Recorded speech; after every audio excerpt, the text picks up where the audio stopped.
Hi hello नमस्कार, कशा आहात सर्वजण? सर्वांना सर्वप्रथम श्री स्वामी समर्थ.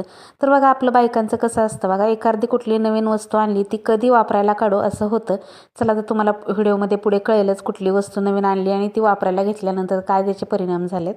तर इकडे मी आज कारल्याची भाजी करते. छान अशी कारलं, मस्त असं पांढरं कारलं होतं. तर पांढऱ्या कारल्याची भाजी अशी बी कडू होत नाही आणि त्याचबरोबर माझ्या हातनं तर कसलीच कारल्याची भाजी कशी पण करा कडू होत नाही. एखाद्याच्या हातनं कडू होत नसतं असं म्हणतात, पण मी कशी जरी केली तर आमचे हे आवडीनं खातात, कारण कारल्याची भाजी खूप चांगली लागते. आणि नक्की तुम्ही ह्या पद्धतीनं ट्राय करून बघा.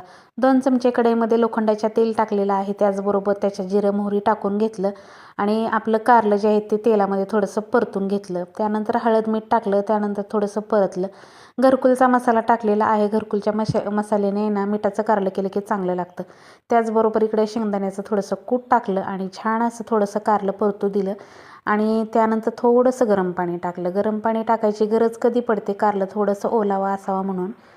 तेलात बाकी कारलं शिजल्यानंतर चांगलंच लागतं.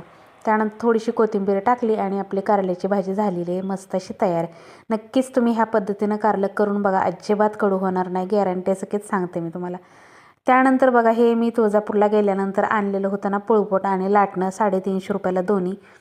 तर पोळपोट तर खूप सुंदर आहे, पण लाटणं थोडंसं जाड आहे. तर हे वापरायला काढायचं होतं. 8 दिवस झाले ह्याला हळद आणि तेल लावून ठेवलं होतं मी, पळपूटला आणि लाटण्याला दोन्हीला पण.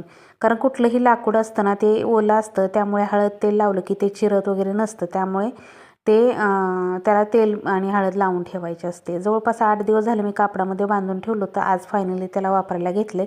चपात्या येतात का नाही हे बघत होते. खरं तर मला चपात्या येत ना ह्या लाटण्याने जमतच नव्हत्या, म्हणजे अशा चांगल्या येत नव्हत्या व्यवस्थित. पोळपूट मात्र खूप सुंदर आहे, पण लाटणं मात्र जाड आहे. हाताला थोडंसं हेच वाटत होतं मला, असं जाड जाड. त्यानंतर 2-3 चपात्या मी ह्या लाटण्याने केल्या. मला काही जमल्या नाहीत म्हणून माझं रेग्युलर जे लाटणं आहे ना तेच घेतलं. हलकं फुलकं आपल्याला वापरायची सवय लागलेली असते आणि एकदम जड घेतल्यामुळे मला ते चपाती लाटायला थोडासा प्रॉब्लेमच येऊ लागला. त्यामुळे मी ते लाटणं ठेवून दिलं आणि पहिल्याच दिवशी पोळपोटावर चपात्या लाटलेल्या खूप सुंदर झाल्या बरं का. चपात्या मऊ पण झाल्या आणि छान झाल्या, बघू शकताय. चपात्या फुगल्या पण चांगल्या. कसं असतं बघा, कुठलीही नवीन वस्तू आपण घेतली ना ती हाताळायला आपल्याला थोडा रुळायला आपल्या हाताखाली वेळ लागतो आणि त्याचं एक वेगळंच हे असतं बघा.